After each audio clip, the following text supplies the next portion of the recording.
you.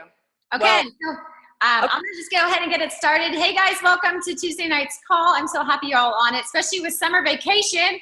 Raise your hand if you're on summer vacation. Like summer's crazy. So all of you guys, you all rock for jumping on this call with us tonight, all this crazy nonsensers. But I can't even tell you how excited I am to meet my friend Jamie. We actually met, is it a year ago now? A year and a half ago? Yeah, it was Q school. So August would be a year. Yeah. So we met in August at Q School. That's when I tell you guys, get outside your comfort zone and meet as many people as possible because they enrich your lives more than you could ever even imagine. Yep. So when we met, we just hit it off right away, like literally right away. I think we just walked in the door and we got our packets and we just like, you know, and it was awesome. But all right, Miss Jamie, I'm just gonna read your bio. She is the wife to Sean for 13 years, mom to Caden, who's 9, Kellen, who's 7, stepdaughter Ashlyn, who's 21. Somebody's not on mute. Can we get some people muted? Yeah, that would be cool, because it's under my name. I'm working on it. Right, but you were holding a picture of her. All right, can everyone make sure you're muted? I think I got most. But there's still some background. Oh, maybe that background's me. Just kidding. Okay, so all right, Miss Jamie, she is a full scholarship Division I soccer player for SMU. She's a 4-year starter, team captain for nationally ranked program. Started as a freshman in NCAA Final Four. She's an All-American player, All-American student athlete. You go, girl. Professional career in corporate America for 3 years. Then decided she wanted to change it up a little bit. It wasn't fulfilling enough, so she switched to education for 12 years, where she was the head varsity coach of, how do you say that? URS? Ursuline Academy. All right. So I don't speak English. Ursuline Academy of Dallas, 9-time state champion. Ursuline has the most consecutive state titles of any public-private school in the country. And she's also an 8-time district coach of the year, you stud muffin. And she is the coach of the year. So, and her journey, her NMD journey has been a 3-year journey. And we were talking today for about an hour. We could probably talk for about 4 hours and not get bored. She's amazing. I cannot wait for you guys all to learn from her tonight. So Jamie, take it away, sister. Okay, I love you. I have to tell you, one of the most uncomfortable things that someone can ask is for you to write a bio. So I'm sitting there today with my sons, and my kids are like, Mom, can I see your phone? Can I see your phone? How many of you have kids that ever want to play on your phone? And so I was trying to type something and trying to juggle, and I was like, I hit send, and I realized how lame all that sounded. So thank you, Stacy, because I'm sitting here going, oh my gosh, that redo button. I'm really honored that you asked me. First of all, you're a friend, and a friend for life. This is just the beginning, and that makes me happy because you guys are in such great hands with Stacy. She has a heart of gold, as you guys know. And literally, the first person I met at Q School, she just stood there with this warm, inviting smile. And if there's anything you can give people in life, it's just that simple, warm, inviting smile. You don't have to say much. You don't have to do much. But I knew instantly when I saw her, I was like, that is somebody that I could just get to know. And I remember that moment. So thank you for just being you, Stace. Loving the fact that you asked me. And, you know, I have to share with you, Stacy said, you know, what are you going to talk about? And as a soccer player and as an athlete, there's a few things that I've come to learn in life. We all are looking for the how-tos. You know, how many of you make to-do lists on a daily basis and probably feel some sense of accomplishment when you scratch off those items on your to-do list? You know, we've become so programmed and so conditioned to the hows of life, the how-tos, the whats.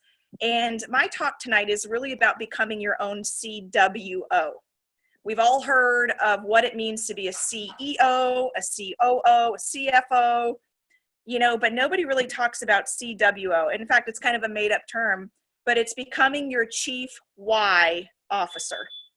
You know, I'm a big advocate and a big believer that you can have all the X's and O's in life, all the strategy, all the tips, all of the how to get rich quick, how to be NMD in 10 months, whatever it is that you're looking for.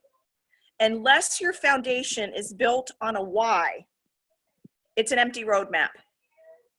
And it doesn't mean you have to have one single solitary why.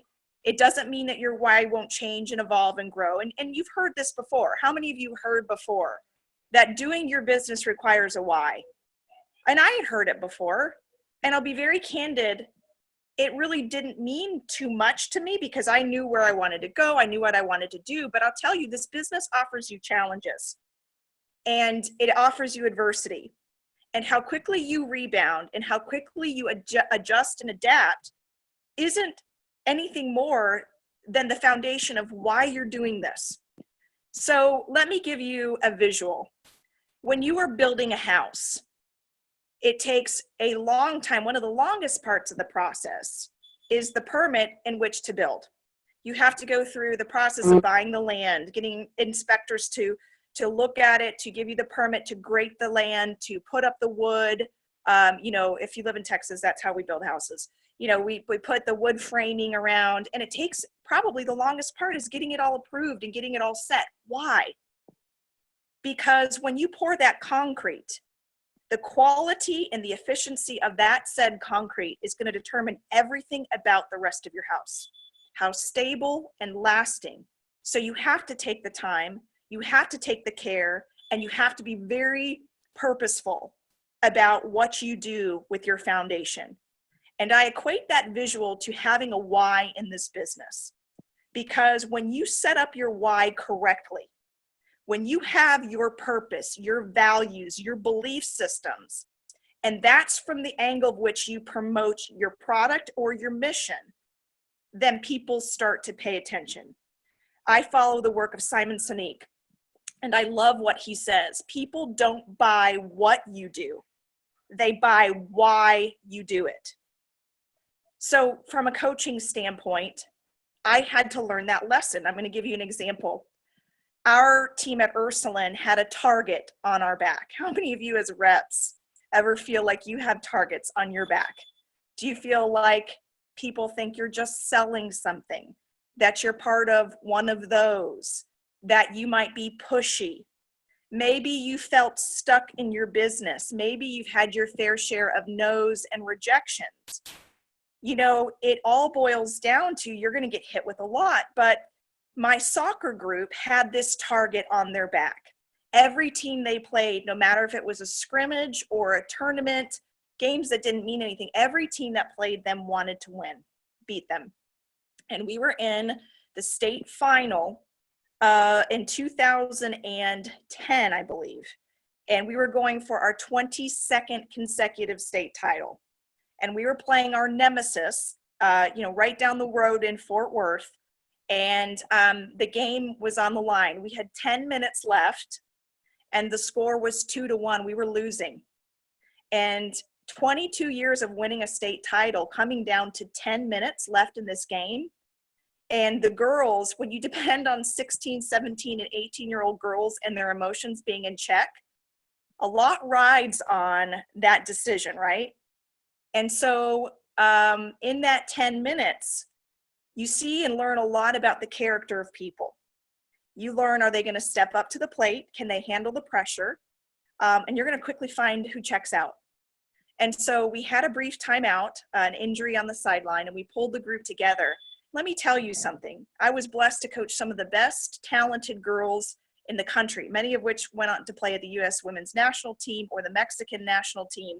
But in a game of emotion, in a game on the line, a lot of the X's and O's and tactics and technique is all neutralized because in that moment, everybody is on the equal playing field. So what we had to do to win in those last 10 minutes came down to us scoring a tying goal and us scoring an additional goal to win. 2 goals in less than 10 minutes where the emotion was high and the stadium was packed with people. But what boiled down and what became the difference was again boiled down to a why. The girls played for something bigger than themselves. They played for a program. They played for a program rich in tradition. They played for each other. They played for the intangibles. And I'll tell you, I shared with you this story because it equates to your business. What would you do in those last 10 minutes of a game? Are you as passionate? And do you fight for the intangibles in a situation where you're truly tested? And so what wound up happening is because the girls played for something so much bigger than self and played for each other and played for the tradition of the program, we wound up tying and winning the game in the last minute of the game. And so I use that example very purposefully because I've seen so many reps that come into our business that hit their first HLP and get excited about the $100 bonus, enough momentum to keep them going. They hit that $250 bonus, they get really excited. And then all of a sudden, they get hit with building a business. The reality of what it takes can either challenge you or break you. It's time to put the business hat on and become more, do more, have more by tapping into something much more than the how-tos, much more than the X's and O's, and it's tapping into your why, because that's what the Ursuline girls did. They tapped into something bigger than self. So when I talk to you about your why, I share with you that my journey to NMD did not come without a lot of bumps in the road. In fact, I didn't have a why when I first started. My why was I like to throw a lot of parties. I wanted to have people over and spend a lot of time at my house and socialize and gather. That's not altogether wrong. I had a great product experience. I had been eating Juice Plus for 3 years, and the recommendation of our children's pediatrician. As an athlete, I was very broken down because I had spent my entire life eating horribly. And how many of you watch kids now and they're very active, but that yet they fuel themselves with junk? And it's the idea that, oh, I'm healthy because I work out, or I'm healthy because I'm thin. Well, no, because I'm living proof that despite the number of hours, and in college, I was working out 5 to 6 hours a day, that if you don't put the right fuel in your body, then you're going to break down. And in my 30s, I had to make some serious decisions about the course of my future, not only for myself, but I had passed my terrible nutritional habits on to my children. So our pediatrician shared with us Juice Plus. She gave me a card of a rep that she worked with, and I reached out to the rep and got on product and had a great experience with the product. So much so that I was naturally sharing with people without even being a rep. So one day I get a call, a customer care call. And I want, if there's anything that you learned from tonight, is that despite how scary customer care can seem, it's the one thing that changed the future of my life. It was a rare night that I was driving home without my kids, and I got a phone call from a number I didn't recognize. And how many of you would not answer a call from a number you didn't recognize? I'm very good at that. If I don't know it, I'm like, oh, it's a solicitor, right? And so I decided, I call this my God wink, and I answered the phone. And how many of you know the name Terry Luongo? Well, Terry Luongo is a national marketing director in the Juice Plus company for 24 years. She spoke on stage at the national conference when she introduced the mother-daughter, mother-son panel 2 conferences ago. She called because she knew that my rep was not providing any customer care. I didn't know my rep. I never got a phone call. I never even got as much as an email, but I loved the product, and I had to call corporate myself and order the product. And that's how I came to know what Juice Plus was. So she recognized probably 70 pages deep on her genealogy report that there was a rep that was doing no customer care. And there was a group of names that just kept popping up month after month, me being one of them. And she decided to have she had the intuition to call and just reach out to see how our product experience was. And that's how she found me. So she called and she said, hi, this is Terry Luongo, and I'm a national marketing director with the Juice Plus company. I had no idea what that meant. I didn't even know that there was a company. I just thought, I didn't know. I knew nothing. And I said, you know what? I know your name. And she said, oh, you must have heard me speak. I'm a national speaker. And I said, no, I don't have any idea who you are. I went to school with your son from grades kindergarten through 12th grade. So can you imagine if she never made that phone call, if she sent a text or an email, I might not have ever responded. But we discovered that we had this connection, and I was in. I went to her first event and I signed the dotted line to become a rep. And here's the funny part, you guys. My best friend, who I just made salads with, has been in this business for almost 8 years, has never mentioned the product to me, has never mentioned the business to me, and she's too afraid. She's too fearful that she's going to be perceived as pushy. She's too afraid of network marketing. And I had to learn about the product from my doctor, and I had to learn about the business from Terry Luongo. And my best friend right now, I went to this event and I asked Terry, I was like, yes, I want to sign up, but could you put me under my friend Laura?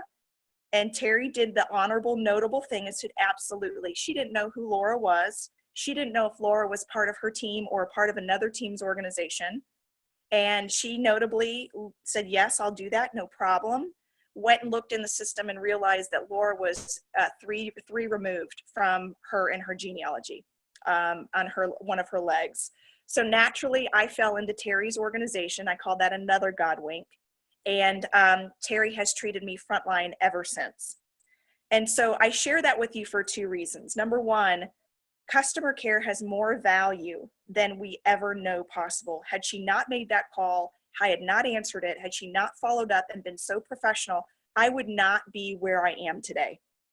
That single decision to make that call changed the trajectory of my future. Secondly, my best friend, who had been in the company for so long, never shared with me anything. And I looked at her one day, I said, shame on you. Maybe, just maybe, it could have prevented my kids from being on 4 different types of allergy medication and nebulizers. Maybe it could have changed me earlier than it did. Why didn't you have the courage to share with me? And, she didn't really have an answer. And to this day, she's, we're trying to help her. But the point is have the courage to share. It matters. I'm sitting here today because someone called me, a simple phone call. But it all goes back to your why. Terry Luongo has been in this business long enough to know what the product and the mission can do. She has a very clear why. She changes the lives of men and women in their futures. And so when I joined and I decided to, make this my newfound career, I just left corporate America teaching, and before I'd left corporate America because I left very unfulfilled with both of those ventures. I wanted to be at home with my children. I wanted to let my children know that I'm a strong, independent mom. But when I got home, much like Stacy and I were talking about today, I was wired to do something else. And this beautifully marries all of my passion. I love to coach. I love to teach. I love to inspire. I love to motivate. But here's my real why, among others, is that as I've watched my parents go through a divorce 2 years ago, they were married almost 50 years. My mother never had an identity for herself. She never valued herself enough to be independent of my father's reputation, his business, his money. She had no financial freedom. She had no hobbies, no passions. And growing up, I didn't realize that on a certain level, I didn't respect her for that. I love my mother dearly, and she would do anything for us. But I always knew I wanted to be more, have more, give more for my children and my family. And so I do this for a lot of reasons, but I watch my mom now at age 72 have to go back to work and do a job she doesn't love for minimum wage so that she can support herself and miss her grandchildren's games, the things that she loves to do. And I just think to myself, I want better for myself, I want better for my family, and I want better for the people I love. I want to give them an opportunity to have financial security and freedom. And so I'm very clear on my why. I share that with people. I'm not embarrassed. You will not convince me that this product in this business doesn't work, because it does. And when I speak and lead with my why, people become more interested, because remember, people don't buy what you do. They buy why you do it. So my question to each of you is, when somebody asks you what you do for a living, what do you tell them? Do you tell them, I sell Juice Plus? Do you tell them, I work for a wellness company? Are you giving them the what? Are you giving them, I sell a product, I'm part of a mission, I inspire healthy living? That's very noble. But understand there's a deeper layer to that. If someone asks you why, what you do you give them your why? You know, I have found a group of men and women that have filled me up spiritually, emotionally, mentally, physically, and allow me the opportunity to provide so much more than I've ever thought possible. Can you see the difference between leading with your how and what versus leading with your why? And so I encourage our team on the mission-driven model. They just updated this recently. If you go scroll to the mission-driven model, on the very bottom rung of the ladder, there's a thumbnail that says why. And if people say, well, how do you share the business? How do you do what do you do? I always start with the why. Tell me why you're doing this. And 99% of the time, people respond, well, I want to help people. I'm like, that is awesome. We are all here because we want to help and inspire people. But let's get real specific. Let's peel the layer of the onion back a little bit more than that. Why are you here? Why are you going to get on your Tuesday night team calls? Why are you going to invest that time? Why are you going to sit with your children and have a conversation that, hey, mom is going to be out a night or two this month. I love you so much, but here's why I'm doing it. You know, get very clear with yourself. And you may not know right now, and that why may change, but if you are clear about where you are in your life and where you're going, I promise you the how-to will follow. I love this quote. When your intention is clear, the how-to appears. And so the mistakes I've made, I spent a lot of time, energy watching other teams in our company. Oh my gosh, they got there so fast. The universe loves speed. How did they do it? What tricks do they have up their sleeve? There's 2 W's that I share with you. To become your chief why officer, number 1, identify your why. And if you have a couple of them, that's great. Number 2, you've got to work. You know, the big mystery in network marketing is that people think it's a get rich quick scheme, or, you know, that you are entitled to all of this money, and you get disappointed sometimes maybe with your paycheck. But the reality is, if you were to ask yourself, how many hours are you working compared to what you pay? When you evaluate it that way, does it seem fair? And so when you have a why that's so strong, like Stacy and I laughed about today, this isn't work. This is absolutely not work, but it starts with you. And so I share with you a couple of things that you can tap into, a couple of resources that you can use. If you're not clear or you're not sure what your why is, that's okay. You know, maybe tonight the call will inspire you to go and get real specific with yourself. Give yourself some permission to start to study yourself. I love the book, The Compound Effect by Daryl Hardy. Some of you might have read it, but it's talking about making simple compound changes in your life and getting really specific. That one is a great read. And I also encourage you to watch the YouTube videos of Simon Sinek. He has a great video about the golden circle that talks exactly about what I'm sharing with you in greater and better detail. In fact, he uses why the company Apple is so successful compared to all the other technology companies out there when they have the same tools, the same resources, the same everything. Why are they more successful? And maybe that's a question you stop and ask yourself. You know, I have the same access to the same marketing tools at Juice Plus as everybody else. I have the same websites. I have the same product.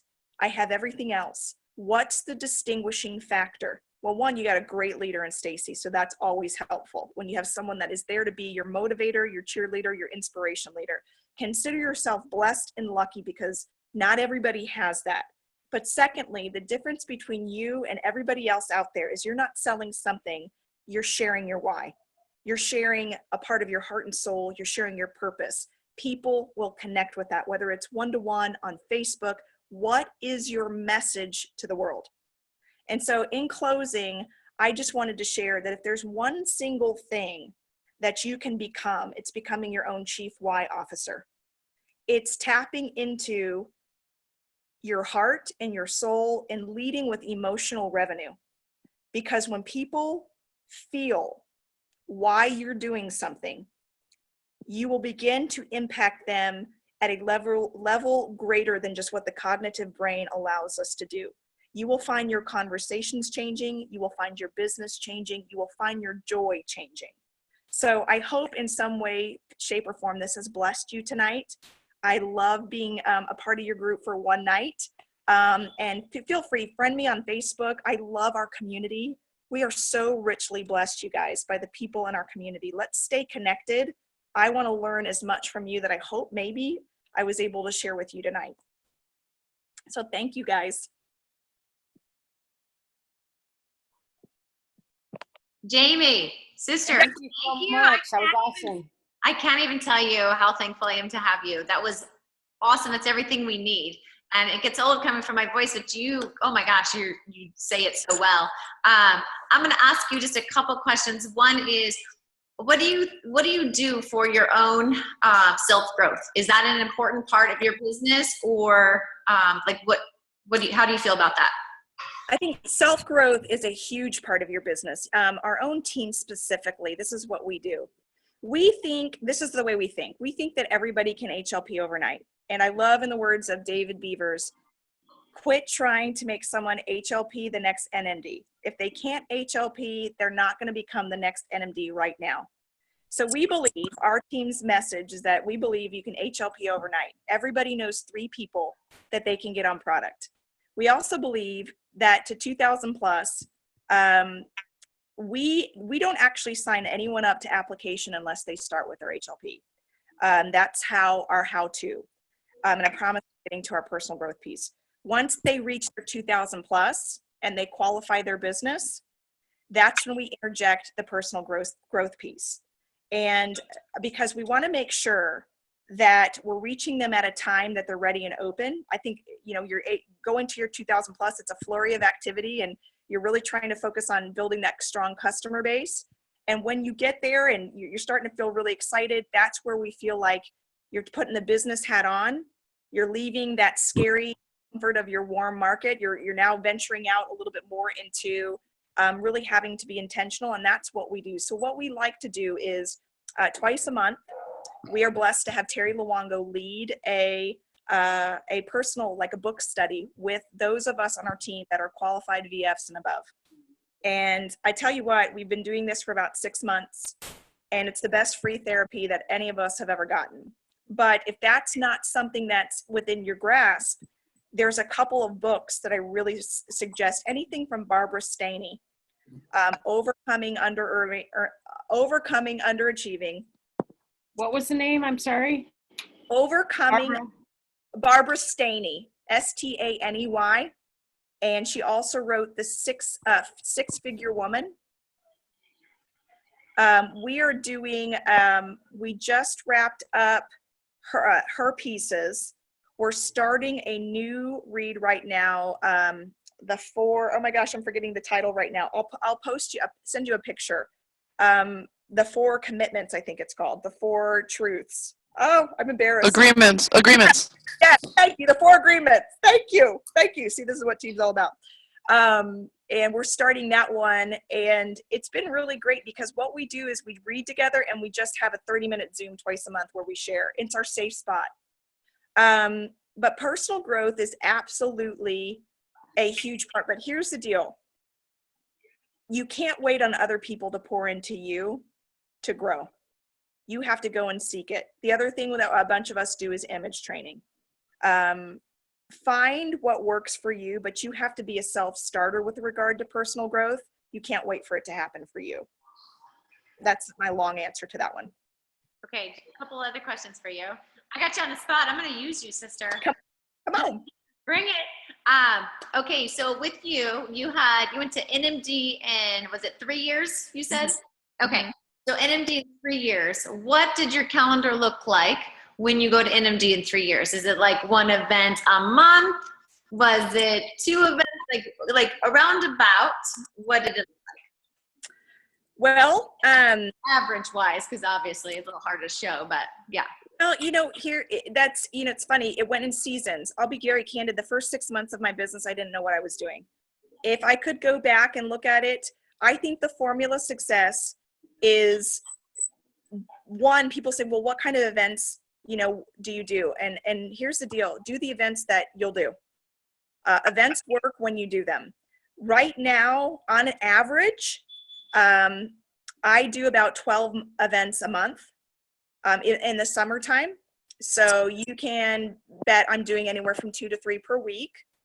If you want to grow at a steady pace, that's what I recommend. When I talk events, though, I'm talking everything from, each day our team practices 10 conversations a day.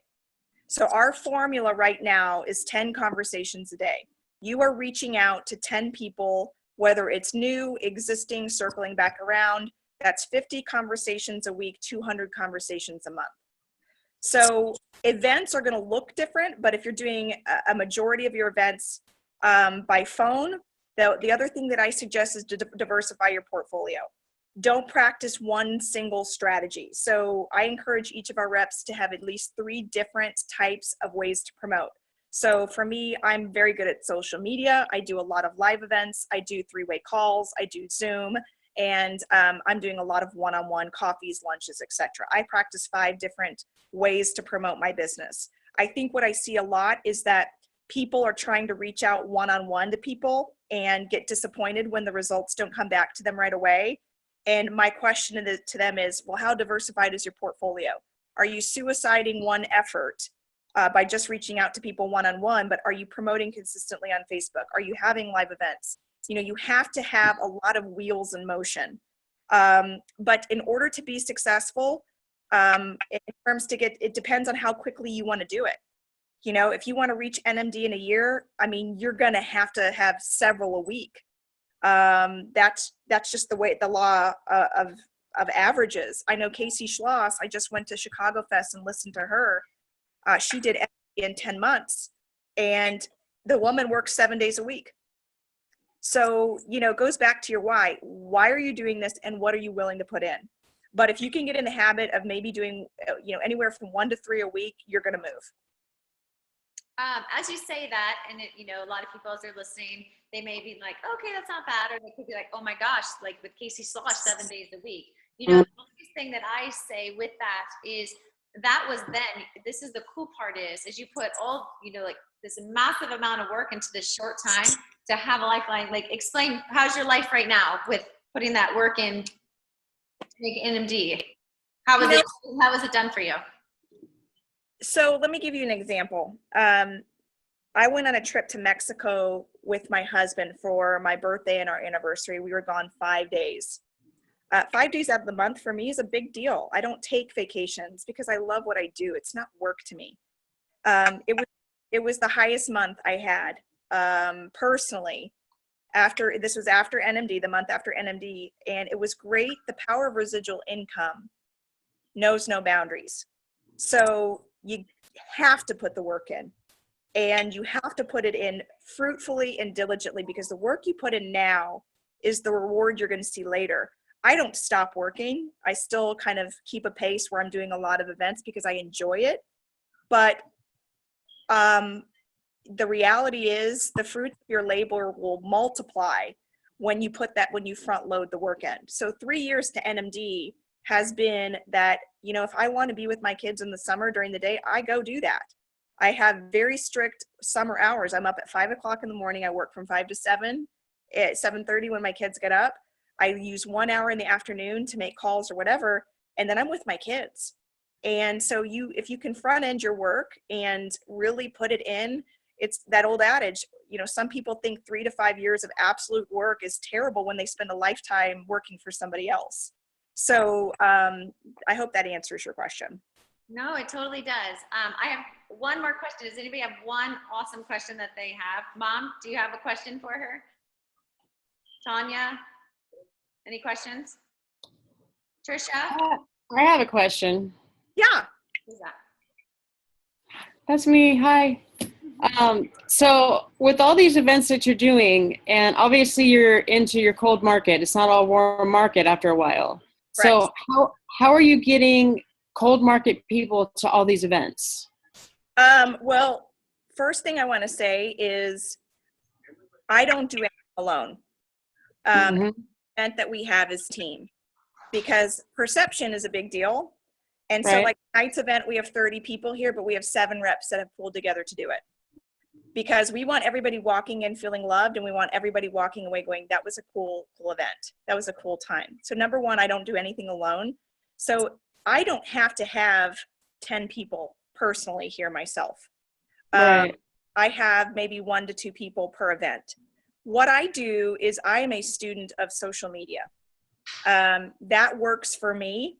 It may not work, but what I pay attention to on social media is I pay attention to people's wants, needs, desires, what they consistently post about. But the other trick that Gordon Hester taught me about social media that's really important is that in order to get seen, you have to start showing up in other people's spaces.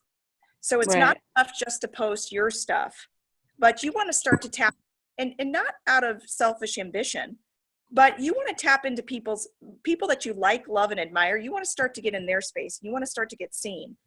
I do a lot of recruiting through social media, and I will be honest, I circle back a lot to the people that say no to me.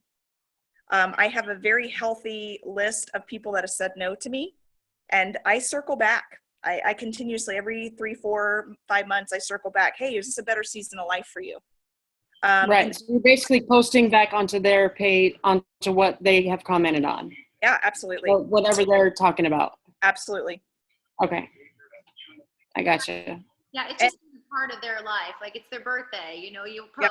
Their kids did something, it's about posting. Like so many times I even catch myself doing it, is liking or loving, that's like the biggest that's like lazy man's Facebook, Right, make a comment. Is make a comment. Yeah.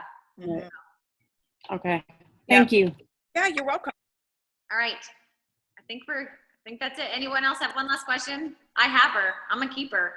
I love you, Stacy. You're so sweet. You guys are so sweet. Jamie. To me. What? Thank you so much for helping us. Oh my God, you're so welcome. How do you cheat? That was great, Jamie.